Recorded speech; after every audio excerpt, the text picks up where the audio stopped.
Olá, pessoal! Vamos à resolução de 5 questões difíceis daquele nível hard para a prova da Transpetro, concurso Transpetro para técnico em eletrotécnica. E aí eu relembro a vocês que temos na plataforma Udemy um pacote de 105 questões resolvidas. E eu deixo na descrição desse vídeo o link para que você tenha acesso e adquira facilmente esse material. Vamos então à resolução das questões.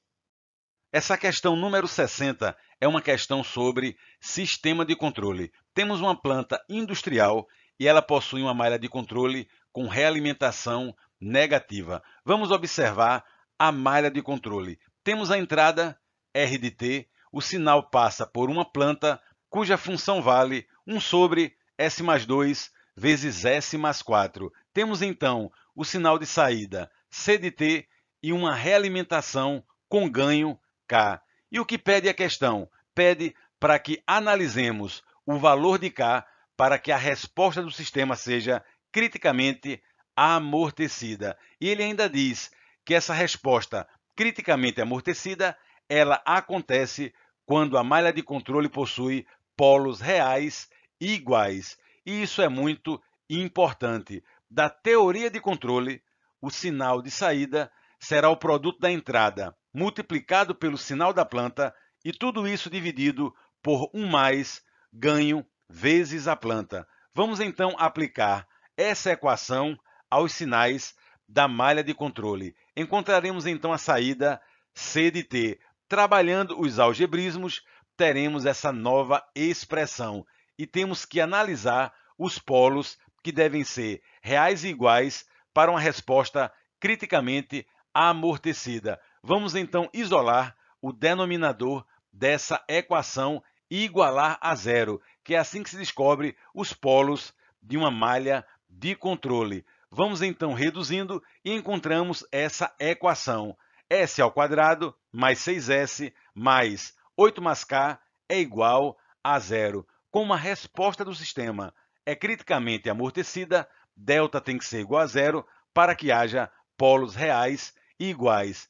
Lembra da equação de segundo grau? Para que as raízes sejam iguais, o valor de delta deve ser igual a zero. É a mesma coisa, isso é uma equação de segundo grau. E delta, lembra, b ao quadrado menos 4ac. Igualando a zero, encontraremos que o valor de k vale 1, ou seja, k igual a 1, teremos a malha de controle com uma resposta criticamente amortecida. E a resposta da questão é a letra D de dado. Nessa questão, temos que calcular os valores de potência ativa e reativa totais da instalação. E temos duas cargas em paralelo, carga 1 e carga 2, cargas compostas por resistência e indutância, típica carga RL. Devemos lembrar do triângulo das potências. Vamos somar as potências ativas das cargas e depois as potências reativas dessas cargas. É assim que deve ser feito. Vamos agora para cada carga isoladamente.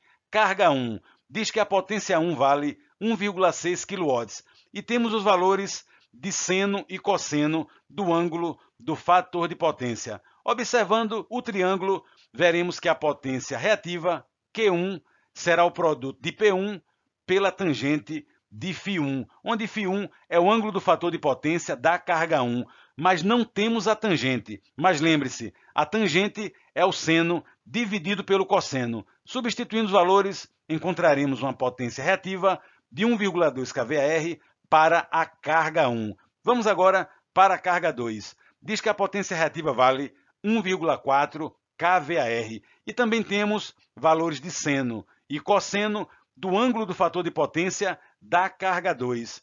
Observando o triângulo das potências, a potência ativa P2 será carga reativa Q2 dividida pela tangente do ângulo φ2. Lembrando que a tangente de φ2 é o seno dividido pelo cosseno. Substituindo os valores, resultado da potência ativa da carga 2, 1,5 kW.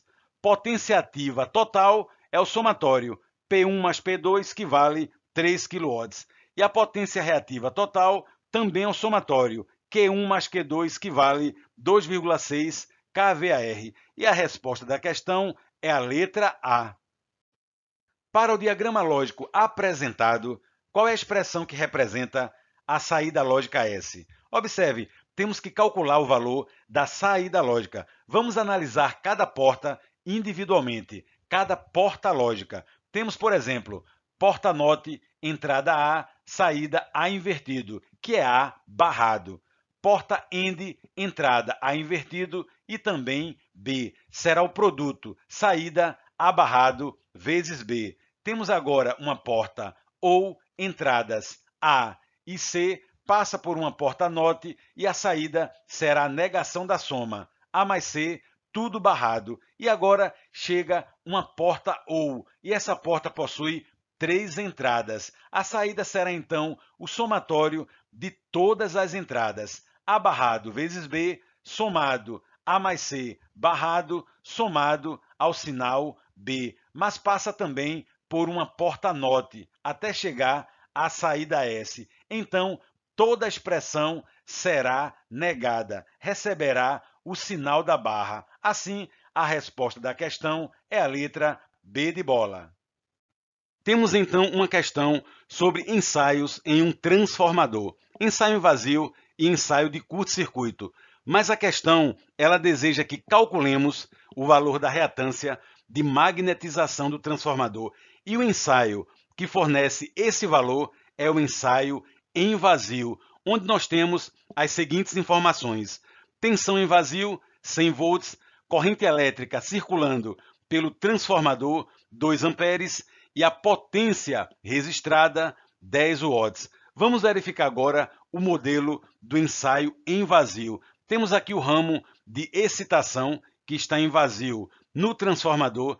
Temos aqui a corrente elétrica total, cujo valor vale 2 amperes, e ela se divide nos 2 ramos de excitação. A corrente que passa na resistência, que representa as perdas no núcleo, corrente IR, e no outro ramo da reatância de magnetização. Temos aqui a corrente de magnetização, e o somatório fasorial dessas correntes será a corrente total. Então, em primeiro lugar, vamos calcular a corrente elétrica que passa pela resistência. Será a potência ativa, lida pelo atímetro, dividida pela tensão do ensaio em vazio. 10 watts dividido por 100 volts, resultado 0,1 ampere. A corrente total é dada do ensaio em vazio e vale 2 amperes.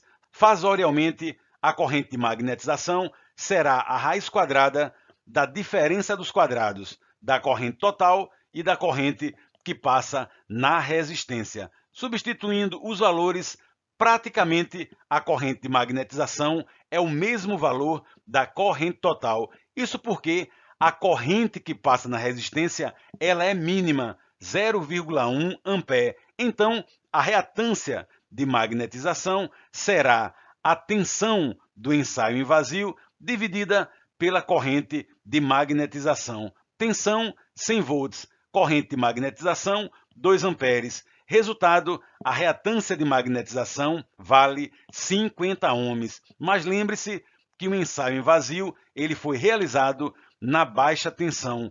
Nesse caso, é a reatância medida na baixa tensão. Mas a questão deseja saber o valor da reatância referida ao lado de alta tensão. Temos que fazer essa transformação de impedância. Observe, em primeiro lugar, calcular a relação de transformação. Tensão do primário dividido pela tensão do secundário. Resultado, 10. E a reatância de magnetização refletida para a alta tensão será os 50 ohms da baixa tensão multiplicado pelo quadrado da relação de transformação. Teremos, então, a reatância de magnetização valendo 5.000 ohms lida do primário, da alta tensão. Então, a resposta da questão é a letra D de dado. Nessa questão, temos que calcular o valor da tensão nos terminais de um capacitor, mas em duas condições diferentes. Teremos uma tensão V1 e uma tensão V2, ambas em regime permanente com capacitor carregado. Tensão V1 será quando fecharmos a chave 1 e tensão V2 será a tensão no capacitor quando abrirmos chave 1 e fecharmos chave 2. Vamos agora analisar o circuito elétrico. Fonte de tensão, 30 volts. Vamos fechar chave 1. Fechando a chave, teremos a corrente passando pelo capacitor, mas quando ele estiver carregado, ele vai se comportar como chave aberta e a tensão nos terminais será igual à tensão da fonte. Tensão V1 do capacitor, 30 volts. Já encontramos o valor de V1. Vamos agora encontrar o valor de V2. Para isso, vamos abrir a chave 1 e fechar a chave 2. Como o capacitor está carregado, ele opera como chave aberta e a corrente elétrica irá circular apenas pelos resistores de 10 e 20 ohms. E nesse caso, a tensão V2 dos terminais do capacitor será igual à queda de tensão no resistor de 20 ohms. E essa tensão V2 será a corrente elétrica do circuito, que é 30 volts, dividido pela resistência equivalente, que é 10 mais 20, multiplicado por 20 ohms. E o resultado será 20 volts. E a resposta da questão é a letra B, V1, 30 volts e V2, 20 volts.